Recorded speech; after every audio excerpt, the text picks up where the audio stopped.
Imagine this for a second. You've reached that point in your life where you're ready to buy a new home, so you hop on Zillow and you start browsing around at all of the amazing options that are available. You find one you're obsessed with, and instead of needing to go through the whole process of going and seeing the house in person, dealing with the stressful negotiations with the seller, then going through the painful inspection process, well, what if instead you were able to just click order on that house that you fell in love with and have that home delivered straight to your door? Well, if you were alive and shopping for a house around 100 years ago, they didn't have Zillow back then, but you did have the opportunity to mail order a house through a Sears catalog. We're talking an entire house too. These orders would come with around 30,000 parts and include nearly every material you needed in order to build a home, including pre-cut lumber, doors, windows, plumbing fixtures, kitchens, asphalt shingles, all of it. In the early 1900s, it was a radical idea. Send several $1,000s to Sears Roebuck and wait for a train to deliver your new house. We're the Burks, and our house came from a Sears catalog. These are all Sears houses here, and the next block is all Sears houses. This might sound hard to believe, but you guys, this is totally legit. This company sold over 70,000 of these kit homes in America. The kits, transported by train, included as many as 12,000 pieces, hundreds of pounds of nails, and a 75-page instruction book. And the craziest part, these houses only costed between $2,000 to $3,000 on average, which even accounting for inflation only amounts to around $65,000 in today's dollars. You could write them and get a free catalog and go through the catalog and pick the house of your dreams. It really is hard to imagine opening up a catalog, finding a house you like, paying $3,000 for that house, and then receiving 30,000 pieces that now you have to figure out how to put together. I mean, let's be real, even putting together a piece of IKEA furniture is confusing enough nowadays. It's hard for the average person today to even fathom the idea of putting together 12,000 pieces of house.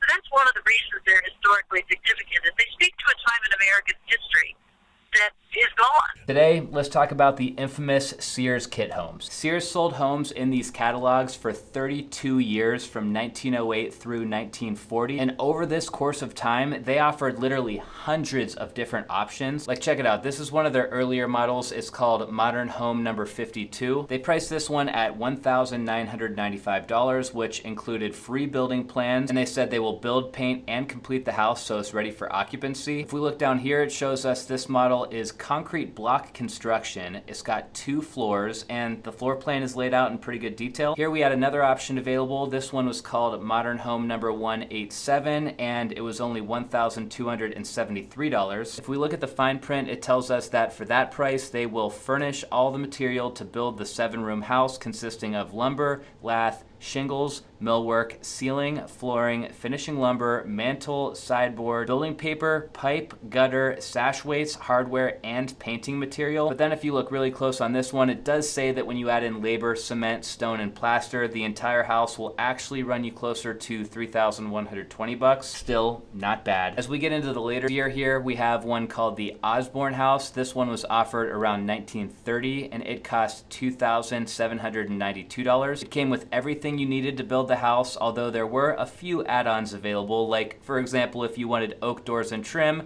that would run you another $214. And then one more, we have the Hillsborough House. This one's pretty cool looking. I noticed that in some of these ads, instead of advertising the price, they would actually say that they could get you this home delivered and built for a payment. In this case, it would be as low as $55 per month. How this whole catalog thing came to be is apparently in the early 1900s, the Sears company had this whole building materials department that wasn't doing all that well. That's when this manager, Frank Kushel, decided that they should take all of that extra building materials inventory, organize it into bundles that would give consumers all the parts necessary to build a house, then sell those houses through a mail order program in their catalogs. It's been said that Sears went into this business in the hopes of selling more building materials, which was one of the items in their main merchandise catalogs. You could buy doors, windows, millwork. Seems like a wild concept, and I actually can't believe that anybody at the company took this guy seriously at the time. But like I said before, by 1908, the first kit house was available in the catalog, and that very same year, they started selling. Sears, by the way, was not the first company to sell kit homes through a catalog. There were other companies like Gordon Van Tyne, Aladdin, and Montgomery Ward who were selling kit houses as well. Those guys did pretty well with their businesses too. But the thing is, nobody nobody had the reach quite like Sears, because when they started selling these catalog houses, they were already sending catalogs to millions of customers around the US. What makes this story so much better is that even though Sears had to shut down this department back in 1940, there are still thousands and thousands of these homes that are still standing to this day. My first thought when I dove into all of this is, okay, this is great and all. We got a bunch of affordable houses out to Americans when they needed it, and these homes were built pretty fast too. But I really didn't expect that these houses would still be standing 100 years later, but it turns out they were actually built really well. They were built with sound construction methods, plus they were also built with really great styles of architecture that were very relevant and popular at the time. So it's not like they were shipping out some boring, ugly, modular kit houses. They were actually shipping houses out that completely blended in with the neighborhoods that they were built in. Here's what's crazy. They actually blended in so well with the other houses in the neighborhoods that there's entire blogs and books that have been written nowadays that are dedicated to trying to track down these Sears catalog homes that are still standing. There's a handful of ways to identify one of these things. One is based on the built date, since we know that Sears homes were only built between 1908 and about 1942. Another way, obviously, would be if there were any blueprints or original paperwork that was left behind, but that's going to be very rare. Sometimes there are public records of mortgages because, like we saw earlier, there was a window of time where Sears was actually offering financing on these houses. And another way to identify a Sears house, if you own one, would be if you find a shipping label behind your baseboards or your window trim. If the millwork in your house came from the Norwood Sash and Door Company, it was more than likely a Sears catalog house. Massive financial losses caused Sears to close its homes department in the 1930s.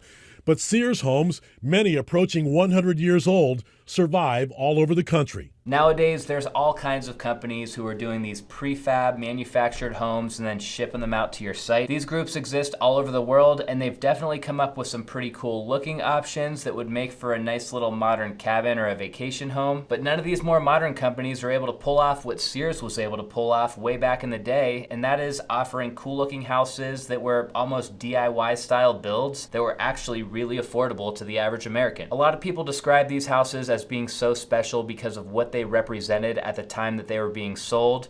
It was an offering for the middle class to buy and own a home that you were able to build with your own hands. I'm not sure that we'll ever see anything like this happen again, but it's pretty cool to look back and see the impact that Sears was able to have on the housing market in America. I'll see you guys next time. What I love the most about our house is the feel. It's not fancy in any means, it's just charming.